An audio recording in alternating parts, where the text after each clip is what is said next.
Good morning and welcome back to the Morning Commute with Hopi Living in the City. This video is going to be about a short commute from the southern side of the valley into, I guess, central Phoenix. It is a daily commute, and right now it's a cool 55 degrees here in the valley. So come on along, let's listen to some radio and see what's going on with traffic, local news, weather, and I guess national news. We got to hear it. 21st at 5 p.m. If you want to get all the details, just text RSVP to 620-620. Text RSVP to 620-620 to get all the details. And while you're in the attitudes, you'll be able to. We'll bypass the commercials for a little bit, unless you're into the Attitudes campus.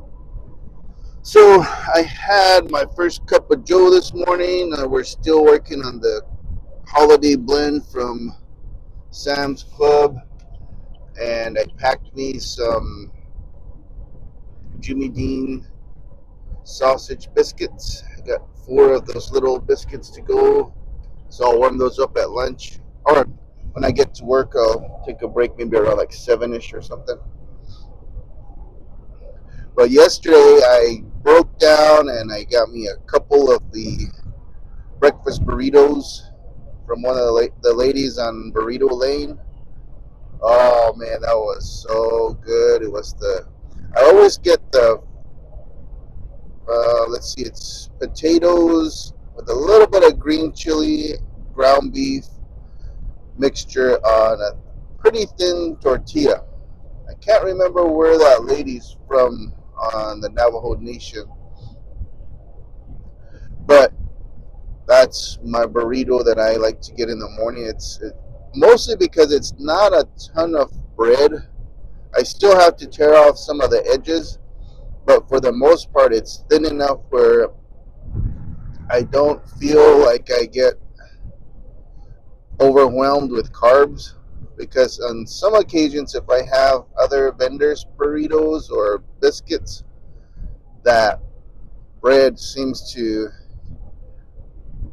really take a toll, like around like 11:30, 12ish. I could tell the difference in how my body reacts, and so I try to stay away from those.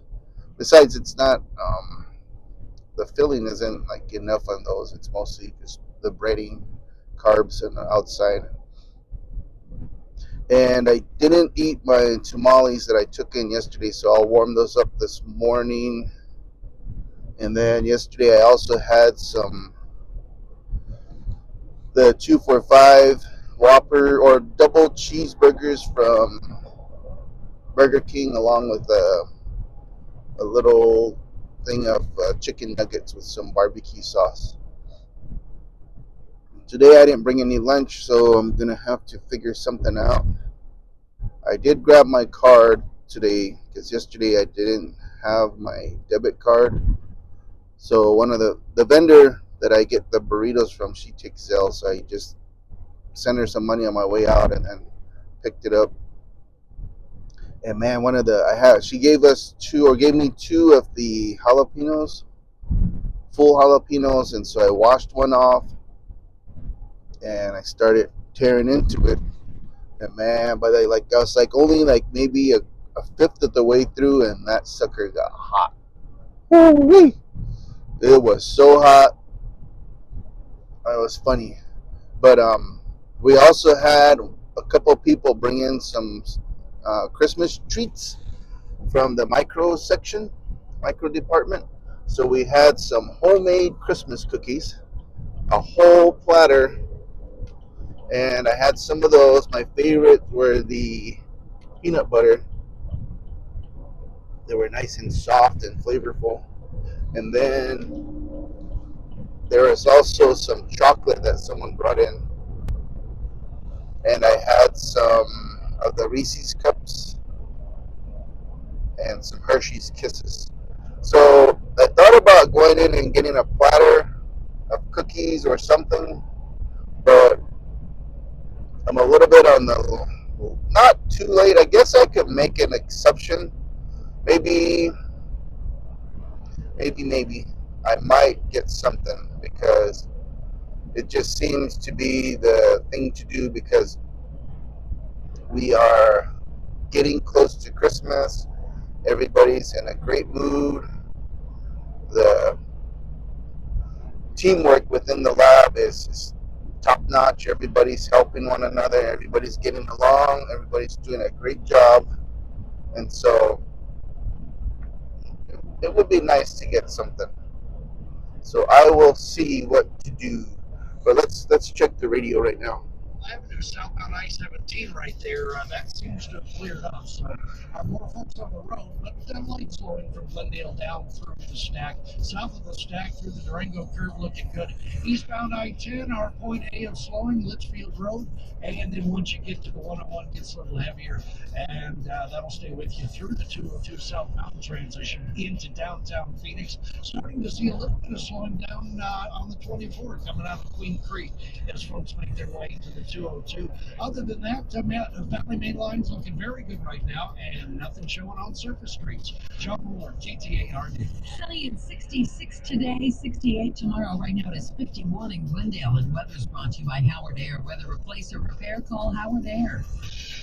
You cannot seem to turn on the TV or the radio or look at anything on your phone without seeing or hearing a commercial for an injectable weight loss drug. I'm losing weight. I'm keeping it off. And I'm lowering my CV risk.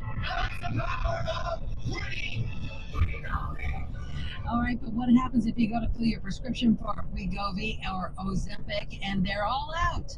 Some people are doing something dangerous.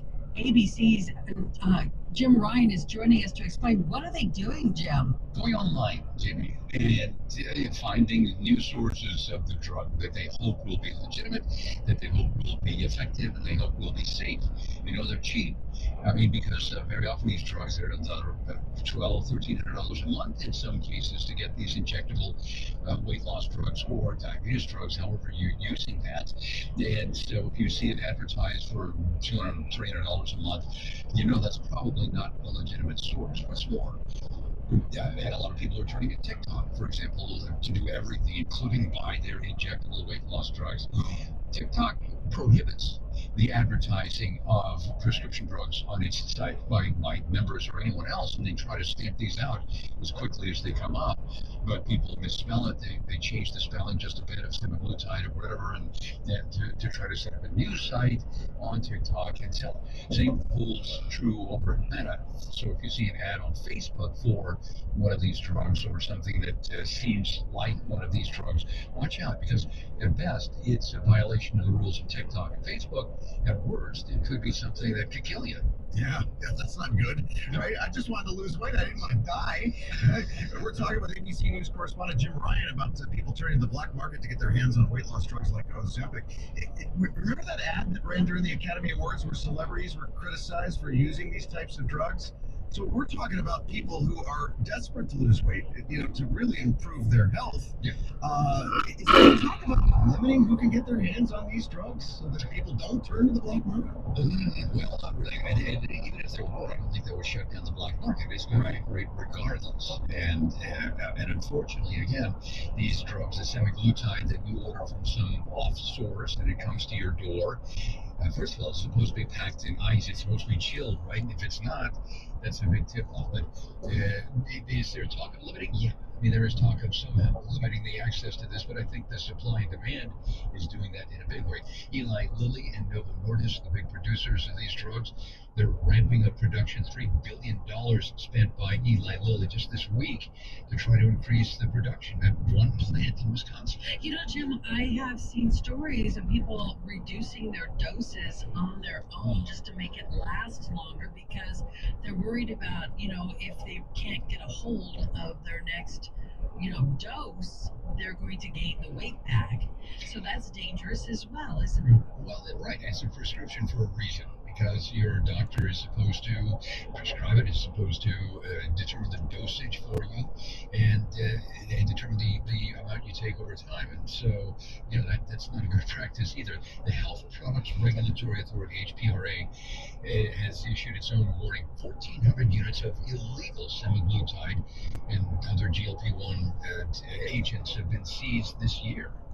And that's really all they can do because I mean the FDA cannot monitor every TikTok post and all this. It really is just getting it's a drop in the bucket that what they're getting at, right? Oh, yeah, absolutely. And you know the port authority, the ports in New York, Miami, they have whole staffs there that are designed to catch counterfeits.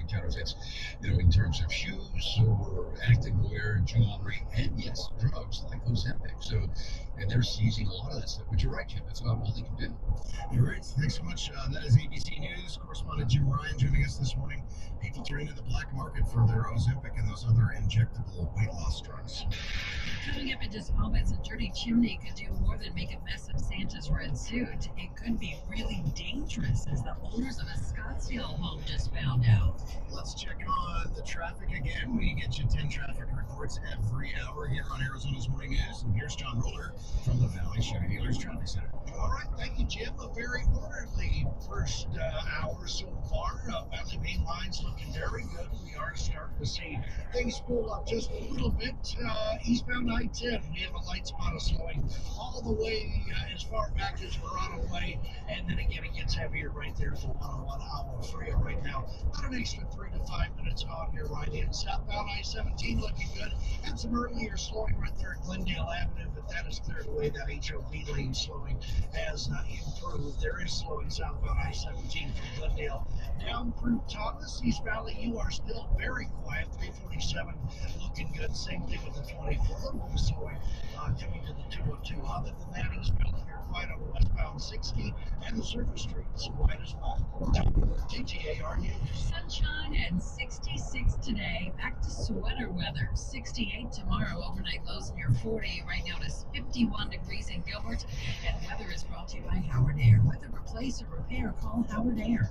Hi, it's Sherry, owner of Life Source Water. All right, you heard the morning traffic report and the latest on the supply and demand for Ozempic. So I will end here. You guys have a great day.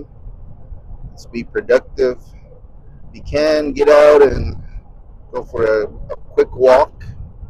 I'm trying to walk in the morning and the afternoon, just a little bit at a time. You know, you got to form a habit, I guess, of getting out there and just taking a break. But I'm gonna start working on some code once I get in, after my system checks, and then we'll test it out today. But I think it's should be a pretty productive day. I think we have the go live this week for the quantiferin and procalcitonin after how many years of waiting. But it's going live, and that's what matters for our patients. You guys have a great day. Don't forget to tell your loved ones how much you miss them, care for them, give them a hug if you're close, and thank you for watching.